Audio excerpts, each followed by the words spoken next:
First, open the TikTok app and make sure you're logged into your account. Then, head over to your profile by tapping the icon in the bottom right corner. To add a link, your account needs to be a business account. To switch, tap the three lines in the top right corner and go to Settings and Privacy. From there, select Account, then tap on Switch to Business Account.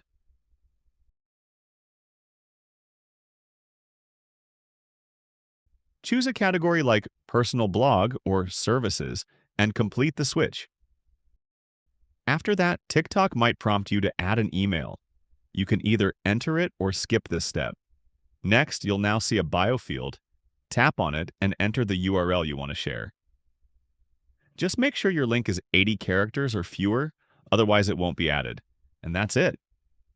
Your clickable link is now visible in your TikTok bio.